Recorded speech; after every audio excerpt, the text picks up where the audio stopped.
The Roman army invades the British Isles. Those who resist the empire face total annihilation. The Romans had to go on slaughtering every living thing, including dogs, until the commander said stop.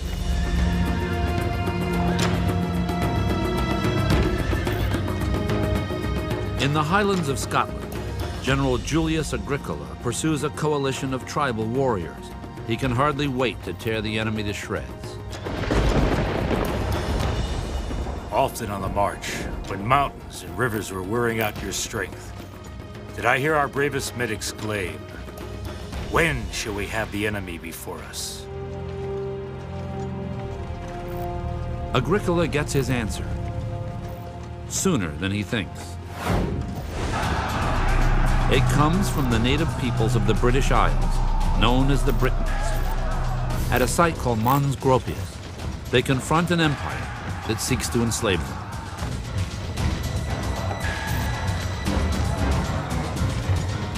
The Romans are outnumbered. Each soldier will have to kill 3 Britons to survive, but that's okay with the rank and file. Death is their business, and today, business is good.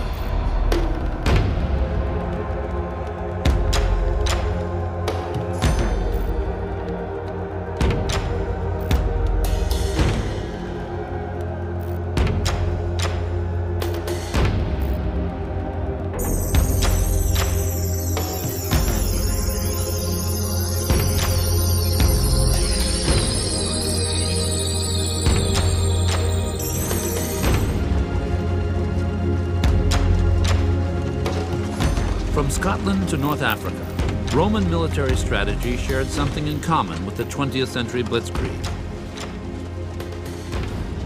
Showing mercy to the enemy was low on the wish list of generals like Agricola. But what about the Roman soldiers? Were they men or monsters? A band of brothers, or little more than well-trained stormtroopers? Archaeologists dig for the truth at a site called Vindolanda. Among them, Andrew Burley. Here in northern England, he probes a jumble of stone and bog for insights into Roman conquest. The best things at working at Vindolanda on this site is the fact that it's very physically and mentally demanding, very challenging. On the other hand, Vindolanda is the sort of site which always gives you a reward and always gives you a surprise. Over decades of occupation, several garrisons were constructed here, one built on top of the other. Between the slices of this Roman sandwich lies an archaeological banquet.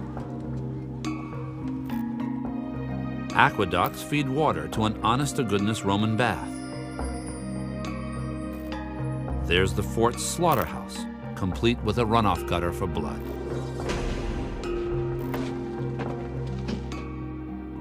Sprinkled generously through the strata of muck is an astonishing array of artifacts. Jewelry that shines like new, and coins in mint condition.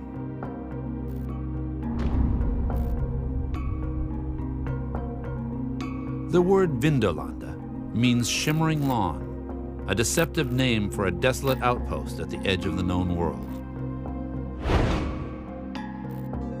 In the 1st century AD, the mighty Roman Empire stretches from the Middle East to the British Isles.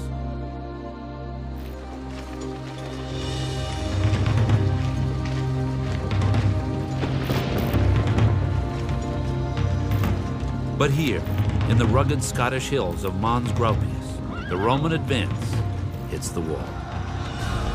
11 tribes of Briton warriors take the high ground.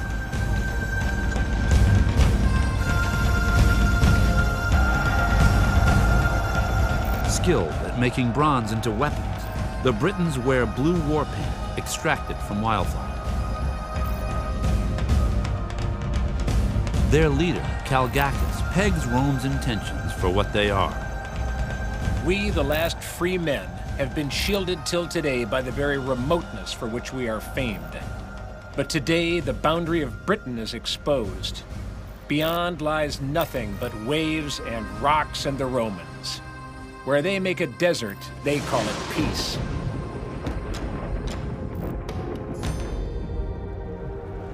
Outnumbered or not, Roman General Agricola has Calgacus's warriors exactly where he wants them. He is here now, driven from his lair, and your wishes and valor have free scope. Everything favors the conqueror.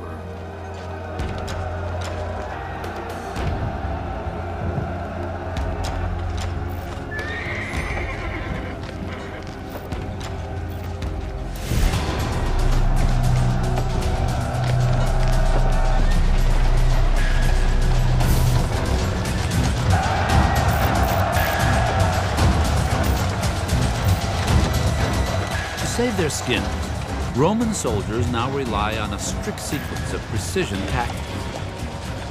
Maneuvers that pay off when Briton marksmen launch a barrage of javelins. No problem.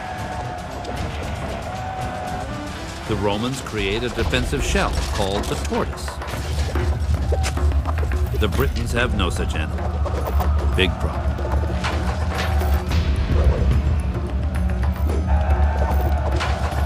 Up against a highly disciplined army, luring the enemy on. This was the Roman army's great success, winning battles out in the open.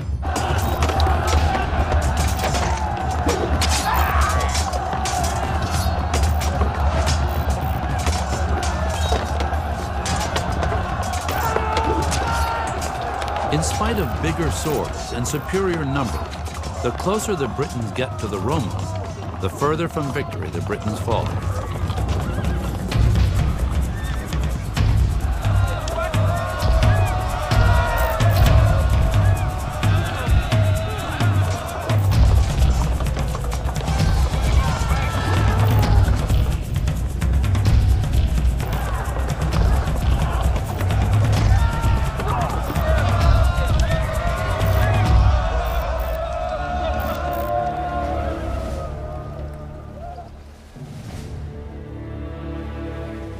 Ten 10,000 tribesmen are slaughtered. Those who survive lay waste to their own villages, according to this account. An awful silence reigned. The hills were deserted, houses were smoking in the distance, and our scouts did not meet a soul.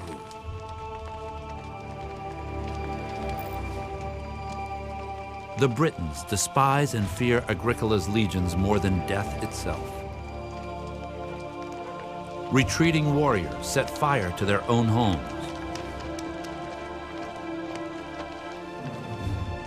Wives and children are killed to keep them out of Roman hands.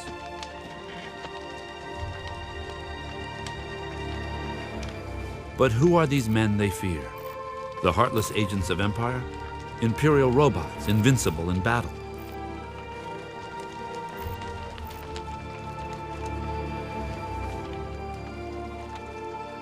For one thing, they are not immune to the ravages of war. While the Romans take only 360 casualties, many are more dead than alive. Fresh recruits are shipped to the front to replace Roman casualties.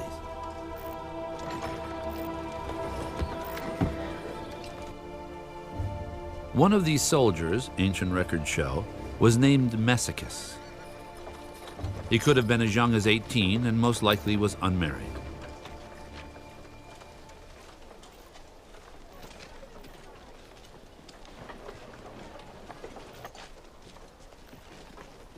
For soldiers like Messicus, the only refuge lies within garrisons, like Vindolanda, just one of a series of forts along Rome's last frontier. Awaiting him inside were creature comforts, dry beds and barracks, to name a few. But was there a sense of family among this band of brothers? For Andrew Burley, family has everything to do with Vindolanda. Starting in the 1930s, Burley family members have excavated the site season after season. The Burley clan is supported by a dedicated staff, volunteers, and visiting experts. Conditions here require a redefinition of the term dirt archaeology.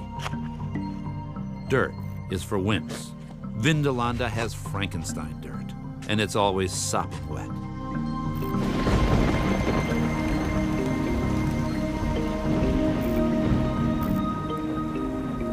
The British climate can be a real killer. This year in particular is one of the wettest years on record. You can turn up to work in the morning and face a swimming pool more often than not. Adrift in a sea of Roman mud, the spirits of the crew are kept afloat by the promise of new discoveries. Andrew's dad, Robin Burley, roots through knee-deep muck for a whiff of Roman life. You can actually smell the Romans. Ah, beautiful. It's a combination of, I don't know, old socks and body odors and things. And our excavators, when they come onto the site, they can normally smell this smell of 100 yards away, and they know where we're operating. Wonderful smell. We love it.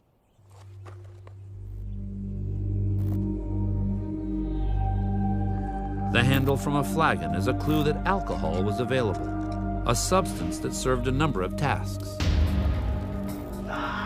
For Messicus, a big gulp of spirits helps deaden the hardships of the front lines. For others, it helps numb the pain of mangled limbs.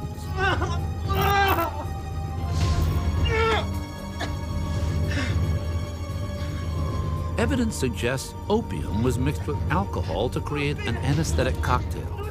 A brew is potentially lethal for the patient, as the surgical procedure that followed.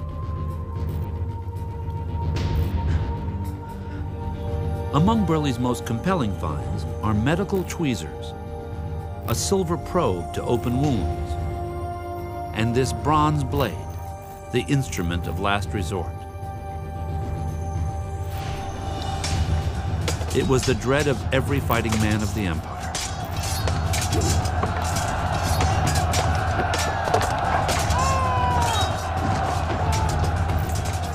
For somebody with serious wounds, what capacity they would have for surgery, effective surgery, I rather doubt. I mean, it'd be a case of amputation, I'm sure.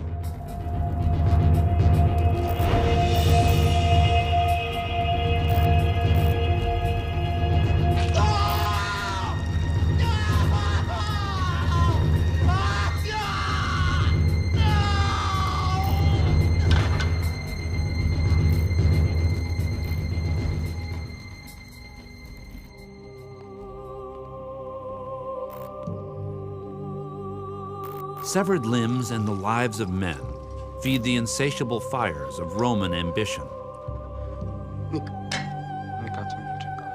This cruel reality was not lost on the average soldier. Messicus and his brothers were replaceable parts of the Roman war machine.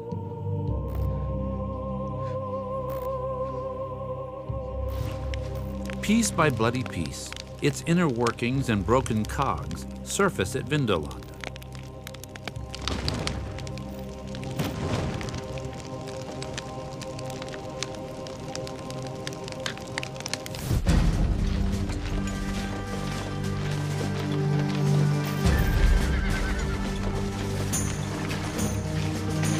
The common foot soldier is the foundation of the Roman army, and what he wore on his feet is the most common find at Vindolanda. Ah, that's a nice one, Andrew. That's a nice one. It's the posh officer's sandal. You know, that's expensive in any language. Cutting all that very careful open work there. All the money is in the uppers.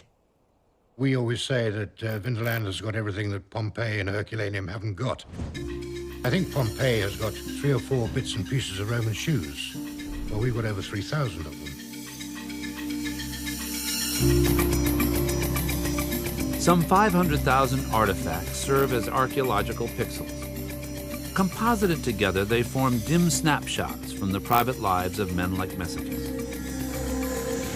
an iron awl used to tighten the leather straps of his armor, a sewing kit to mend his tunic, a comb to part his hair. And this iron knife, its maker's name proudly stamped into the blade. All found in Vindalandra's gnarly nooks and crannies. What sort of thing are you hoping to find in this one? I'd love to find some late 4th century material from this one. Yeah. Once you go down there, you're not coming back out again. Just how these treasures were found is the stuff of family folklore. My wife was writing a thesis on Roman spoons, and blow me down, she finds the best spoon here. I mean, cynics would say she planted it herself. Some people say I've got a golden touch, but really, you know, it's a question of how much work you do. Andrew Burley sees a kind of archaeological voodoo at work. The site will only seem to reward one member of the family at a time. So if all 4 of us are working on the site at the same time, we won't find anything.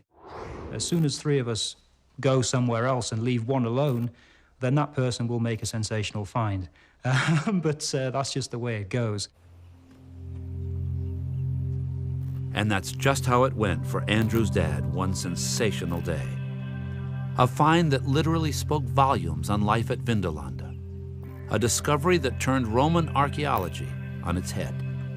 If I have to spend the rest of my life working in dirty, waterlogged trenches, I will never again experience the thrill that I experienced that memorable day. Freed from the clammy grip of the bog came messages from vanished men. I noticed some rather slimy bits of wood, very thin sheets of wood, rather slimy. And I thought, well, that's odd for carpenters' shavings, and just quietly peeled them apart. I couldn't believe my eyes. Hidden beneath a cover of mud were written words lost to the world for 2,000 years.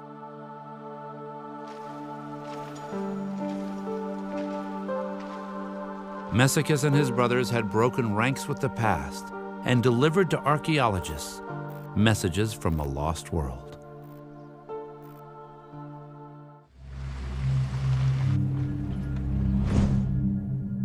The priceless Roman letters discovered by the Burleys were rushed to an expert in ancient inscriptions some 40 miles away. But the journey to the past had ended before it began. When the shavings were unpacked, the words had vanished.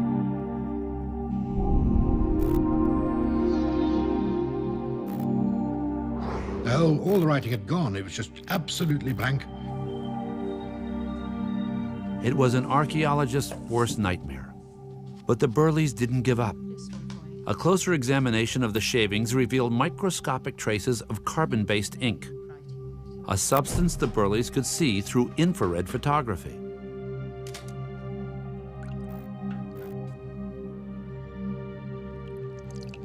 Ancient histories of the Roman invasion of Britain mention only a few generals and governors.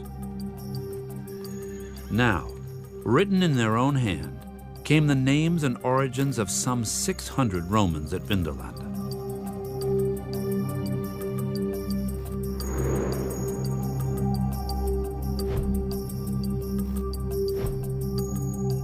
Virtually everybody, as far as we can tell, in that early period up here, are literate. We know there was a doctor here called Marcus. And opium is one of many substances which we have got mentioned on a writing tablet. Even the soldier Messicus is heard from. I, Messicus, ask my lord that you consider me a worthy person to whom to grant leave at Coria. Writing on a thin wooden shaving with a metal stylus, Messicus begs his commanding officer for a breather. The odds are if he had a brother or a close friend in another regiment that he wanted to visit and sort of go to the pub with for a few days.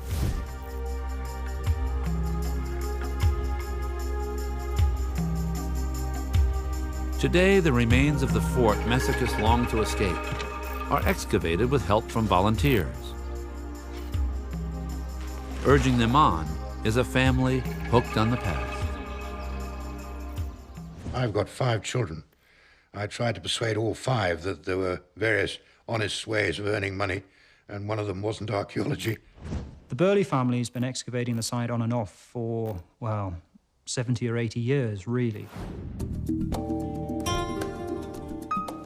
It started with Andrew's grandfather, Eric, who bought the site in 1929. The rest is family history. I was born and brought up here. When I was born, my father was excavating the headquarters building. And I just loved the place, and I was always fascinated to know what was actually going on here. It certainly is a tremendous experience to find something and know that you're the first person to have touched it for the best part of 2,000 years. It's wonderful to be able to handle all of these things, the excitement when the excavation's going on. Andy, you better have a look at this. Here you go. Oh, now that is definitely an ink writing tablet that you've got there. See how thin it is? And it's got a slightly oily sheen to it. And just in the corner here, there's a little notch in the wood. And that's where they string the different leaves together. There aren't very many about. And that little thing there could rewrite history. Fantastic. Very, very, very carefully pop that into water, and then we'll get that down to the lab in a couple of hours' time. And it can start its conservation.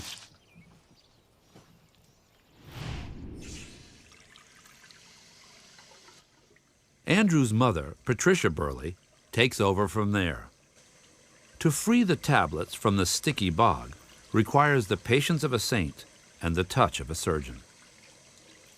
When something's been in the ground for as long as 2,000 years, it's very, very fragile indeed. You can feel the brush going through the tablet and onto your fingers beneath. It's also been burnt in antiquity, so it's very, very black indeed. The writing tablets are conserved using methylated spirits, and the ink is preserved beautifully. It really is a handshake with the past. You can start to relate to people and think about their daily lives. But how did these fragile handshakes, these letters to and from the Roman front, get here in the first place? Archaeological surveys reveal the Romans are roadaholics. 50,000 miles of paved thoroughfares link the far edges of the empire to the officers and grunts of Vindolanda.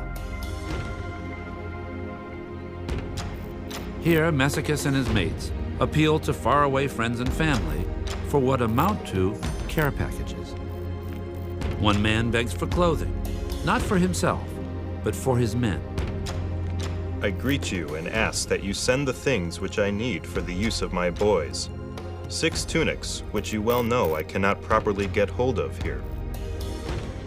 Another soldier vents his disappointment when his letters home have gone unanswered. Very many greetings. I want you to know I am in very good health, as I hope you are, you neglectful man who has sent me not one letter.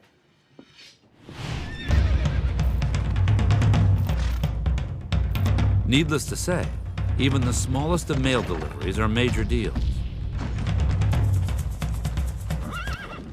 The letters from Vindolanda have helped historians peek into some mysterious corners of Roman life, whether they wanted to or not. For instance, have you ever wondered whether Roman soldiers wore anything under those tunics? Well, you're in luck.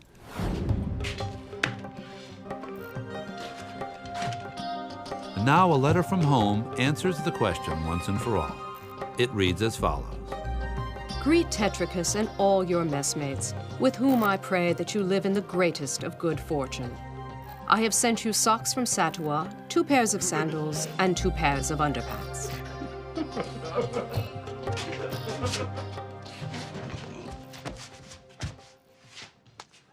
And when you get down to socks and underpants, you're getting pretty close to the nitty-gritty.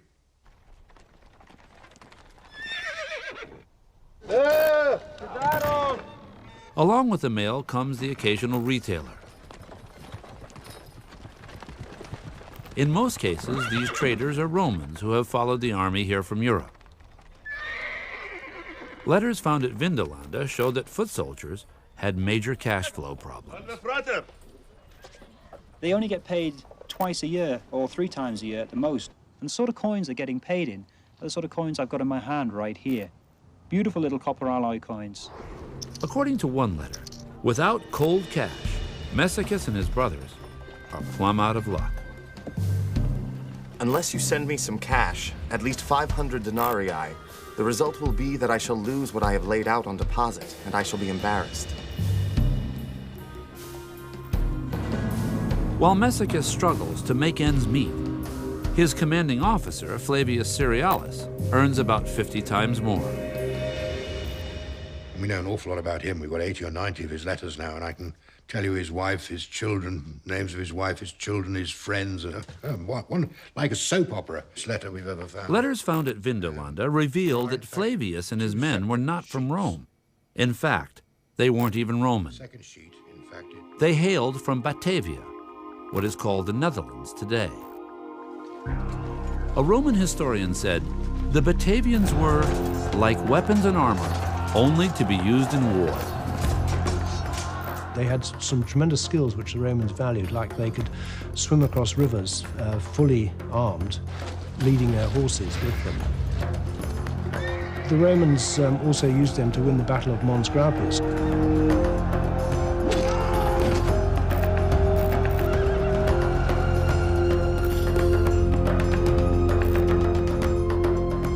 When he's not stalking Britons, Commander Flavius Cerealis hunts wild game. A letter tells just how. Greetings. If you love me, brother, I ask that you send me some hunting nets. You should make the pieces very strong. I mean, our commanding officer has 4 different kinds of special nets for catching small birds, medium-sized birds, swans even. After a long day on the hunting grounds, Flavius lives the high life. Shopping lists discovered at Vindolanda show he dined on fresh oysters and vintage wines. Cheers. Flavius is allowed to bring his family to the frontier. His wife, named Lepidina, dresses fashionably. His children have a private tutor to school them in a classical Roman education. The Burleys unearthed a fragment of Virgil's epic poem, the Aeneid, written in a child's hand. The odd, really rare... When they saw the translation, they were astonished to find something more than just a Latin lesson. The normal capital, inter ea pavidam volitens spinata, then it should have said per urbem. Then someone in totally different handwriting. You see here, S-E-G, short for segnita. Sloppy work. He's done pretty well, poor chap, but then he's gone wrong, and no doubt he got a crack over the head from the teacher who wrote sloppy on it. While Flavius enjoys the good life, his soldiers at the fort take time off for bad behavior.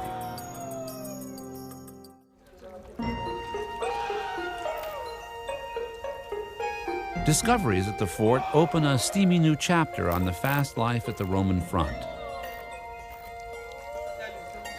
At Vindolanda, hanky-panky and personal hygiene coexist at the bathhouse.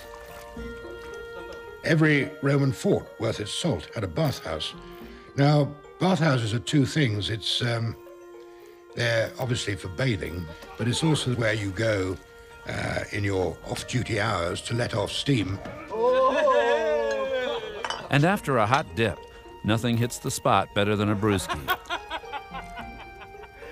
An officer's letter confirms that Messicus and his pals have a powerful thirst for beer. Be well disposed toward me. My fellow soldiers have no beer. Please order some to be sent. But somewhere along the line, Vindolanda's party animals get fed up with making beer runs. A brewery is built just outside the fort. The Burleys even found inventory lists of the grains used to make beer, and the name of the brewer, Atractus. British beer is supposed to smell absolutely disgusting, but I suppose once you've drank 9 or 10 pints, it doesn't really matter. Roman soldiers also find ways to satisfy their libidos while stationed here. At Vindolanda, it's quite clear that there were times during the day when those baths are thrown open to the civilians. There is evidence for prostitution, although they didn't call it that. Instead of calling these working girls prostitutes, Romans politely refer to them as actresses. While casual sex is tolerated on the frontier, at least one Roman emperor tries to keep the lid on things. He decrees that no place of entertainment may be built too close to garrison walls. And the fact that he issued the edict so many times shows that no one was paying any attention to him whatsoever. I don't think they were obsessed with sex. I think they were actually very much open about sex. Artifacts discovered at Vindolanda bear this out. This figurine celebrates the female form. And these small phallic-shaped pendants leave nothing to the imagination except perhaps who wore them and where. This item has nothing to do with sex, but everything to do with fun and games in the bathhouse. The Roman soldiers are notorious for their gambling. We find traces of that in parts of gaming boards and, of course, dice. And it's one of those objects from the Roman period that you could pick up and use in exactly the same way today. Along with beer and actresses came the occasional game of Roman craps. One pair of ancient dice proves that some players made their own luck. It's very evident on a few that they have got little lead plugs and little lead fills, which means that they roll 5 or 6 practically every time. So there's obviously a bit of cheating going on. On the frontier, rip-offs are common. We often get weights and measures which say they're one thing and definitely are not. Whether it's spoiled wine or a tipped scale, getting caught cheating is not taken lightly. In Roman cities, committing robbery could bring a sentence of crucifixion. Even offenses like bribery or slander could result in death. Out on the frontier, justice was dispensed by local garrison commanders. Roman army punishment is usually very straightforward. Your company commanders all have as their basic badge of office a vine stick, and they use it. Shadow. Punishments for even the smallest crimes are severe, both for soldiers and civilians. One letter, discovered at Vindolanda, is a personal appeal from a merchant. For the crime of cheating his customers, he faces a brutal whipping.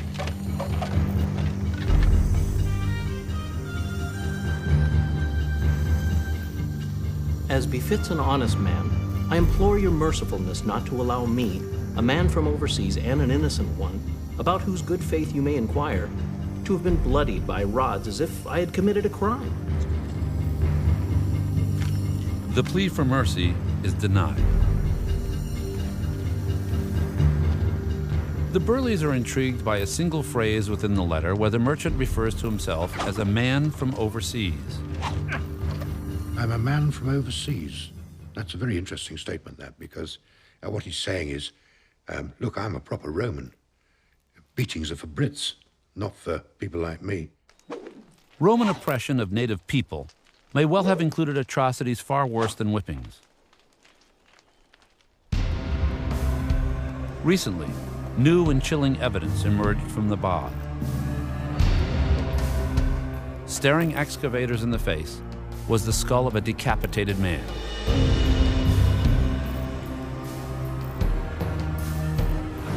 A small set of almost panic swept across my face because I really wasn't expecting anything of that sort to be there.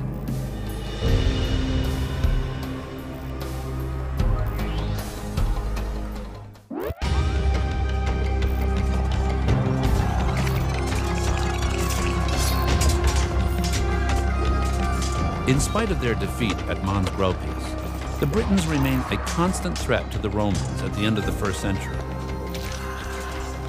All hope for peace has been shattered, and we now know the soldiers here had more to worry about than just their own lives. When archaeologists excavate a barracks, they discover the men of Vindolanda had made yet another adaptation to the frontier. You'd expect a squad of 8 men in each of these rooms. But when we analyzed the finds from these rooms, and particularly when our leather expert analyzed the finds, She reported that in 2 of the rooms, most of the footwear belonged to women and children. Roman soldiers had taken common-law wives and started families. And that really knocks on the head the idea of this poor old Roman soldier having to do his own mending and washing and everything. Don't you believe a word of it.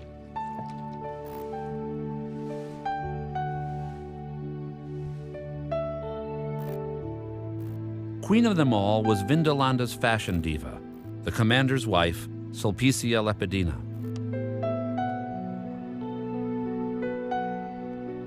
We know quite a bit about Lepidina from the writing tablets.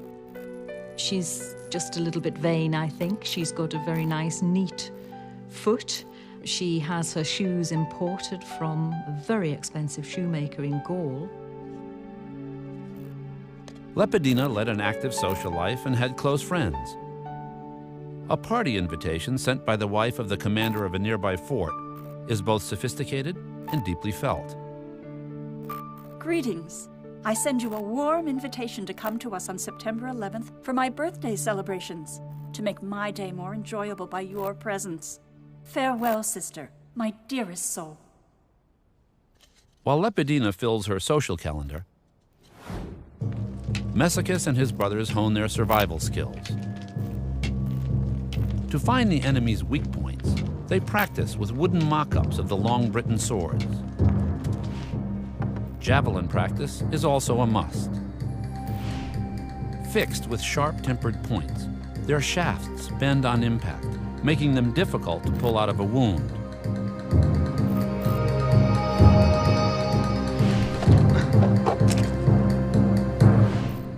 This ancient target attests to the deadly aim of Roman javelin jockeys. They would get something like an ox skull like this, stick it on a pole, got all sorts of little holes, bang, straight into it. Javelins may have also played a role in early attempts at psychological warfare. One javelin, found at Vindolanda, has a mysterious hole in the point. When this is really thrown hard, the head will rotate and it'll probably give off a little whistling noise, which I suppose adds to the effect of terror. For enemies of Rome, terror extends beyond death itself. The Batavians practice a gruesome tradition on the battlefield, taking heads for souvenirs. At the dig site, the Burleys find possible confirmation of this savage ritual. Well, you've got half a skull. Where's the other half?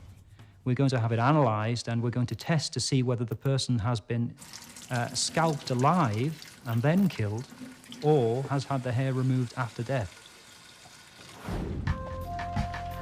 Such atrocities only stiffen Britain resistance to the Roman invaders.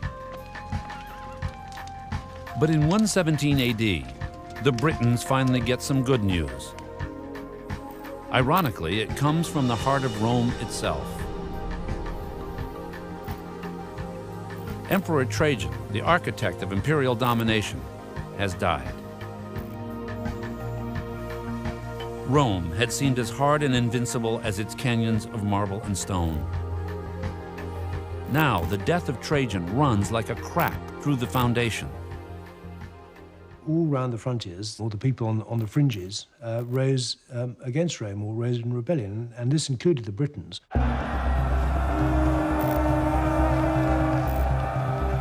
Near Vindolanda, tribal leaders do their best to tarnish the gleam of Roman might in the eyes of their warriors. The gods have delivered them into our hands. Be not frightened of the idle display, the glitter of gold and of silver, which can neither protect nor wound.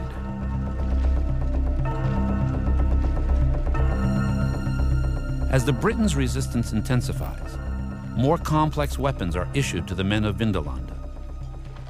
One of the most effective is the ballista, a lethal anti-personnel weapon originally developed by the Greeks. Cocked like a giant crossbow, it fires iron-tipped bolts through the air at speeds of 150 feet per second. The impact is so powerful The missiles pierce heavy armor. But for Messicus and his mates, finding human targets will be the problem. The Britons now avoid the open battlefield. They fight a hit-and-run war, picking off the Romans one by one. Native tactics so incensed the Romans, one soldier vents his disgust in a letter found at Vindolanda. Their cavalry do not use swords, nor do the wretched Britunculi take up fixed positions in order to throw javelins. There's this extraordinary expression, a previously unknown word, Britunculi, which you have to regard as either pathetic little Brits or nasty little Brits.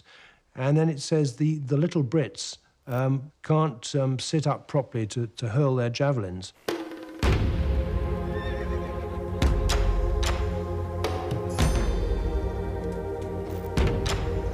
The Britons have found the fatal flaw in Roman strategy. Now, Messicus and his brothers face a new enemy, themselves. Where they couldn't cope is exactly the same as where modern armies can't cope, and that is guerrilla warfare in mountainous, forested regions. The Britons have become invisible. To find them, Messicus and his brothers are forced to leave the open battlefield. In this new realm, the element of superior force comes in a poor second to the element of surprise.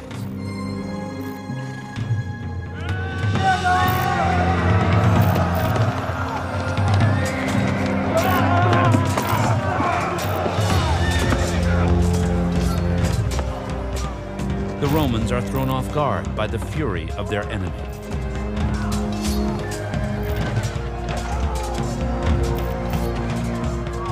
Death with honor is their only solace, a code defined by the Roman general Agricola.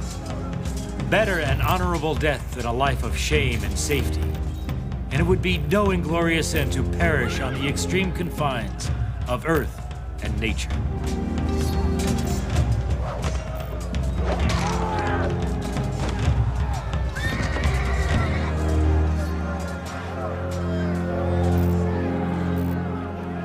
Guerrilla warfare takes its toll on Messicus and his comrades. It may have also had a brutalizing impact on life inside Vindolanda itself. You've just got the head thrown in a ditch with the domestic rubbish, which, quite frankly, is appalling. Additional finds lead the Burleys to rethink the grisly mystery of the severed head. They begin to wonder whether the skull belongs to a Roman murdered by one of his own. We can see the horrific injuries that this person has sustained in the last moments of this person's life. In particular is this fairly clean cut to the right-hand side of the skull, but also very visible. The other side of the head was repeatedly attacked with a blunt instrument while the person was falling. At the scene of the crime, another lead emerges. Excavators find a second set of bones. The skeleton of a small dog, found lying right next to the human skull. Britons owned dogs, but they didn't take mascots into battle.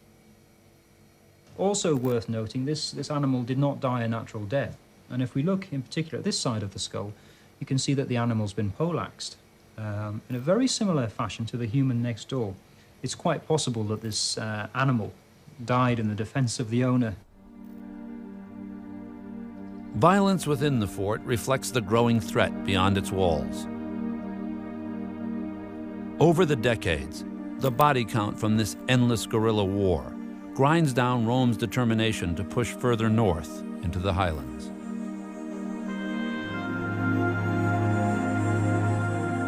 A new emperor wants to cut Rome's losses without losing face, but his colossal solution drives the men of Vindolanda up the wall.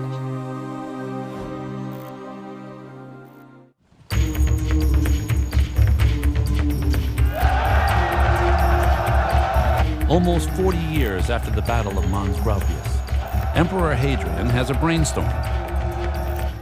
Replace a wall of Roman soldiers with a wall of stone.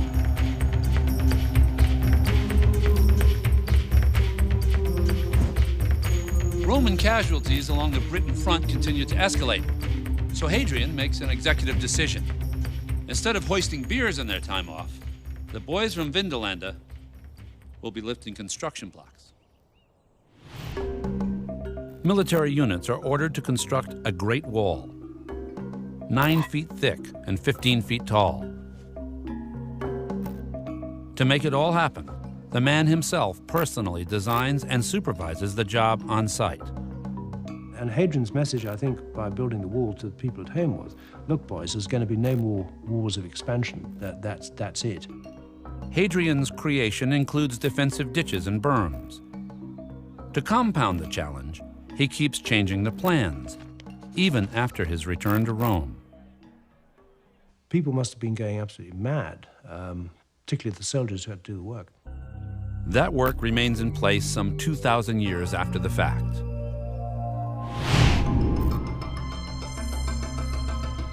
Hadrian's Wall runs 73 miles, from the Irish Sea to the North Sea. Today, it's a World Heritage Site and a mecca for cross-country hikers. But for those who built it, the wall was a great scar of stone, a monument to the lowered expectations of imperial Rome. Carved into the walls at Vindolanda is a more earthy symbol of Roman arrogance. We find an astonishing specimen 12 inches long, so pointing at the enemy, as it were, more or less meaning up yours.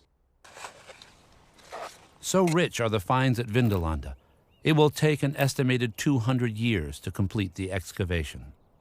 On their watch, the Burleys are more than happy to take things a day at a time.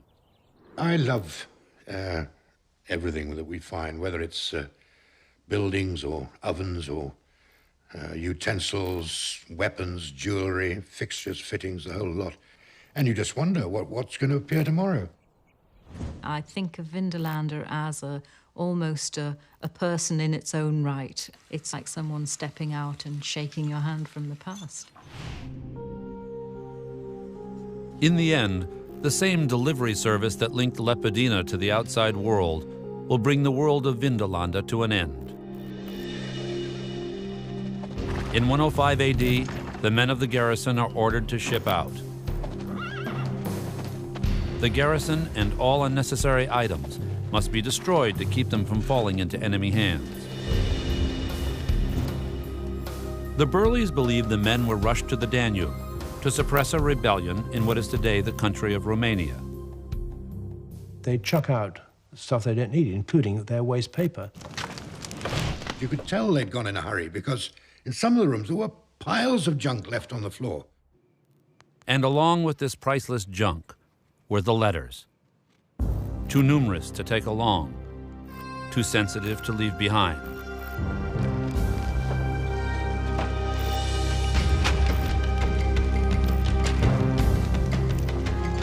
But as the fires of Vindolanda begin to consume the diary of a Roman garrison, Vindolanda's cruddy, miserable, and notorious weather, the bane of future archaeologists, intercedes.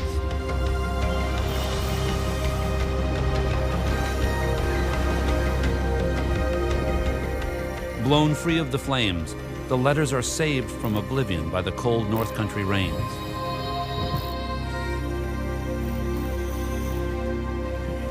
Ultimately, a new fort is built on the same site by replacement troops. Sealed by accident beneath its peat foundations are messages from lonely warriors, desperate men, and survivors. Letters from the Roman front, words, feelings, and hopes, written not by heroes or monsters, but by human beings.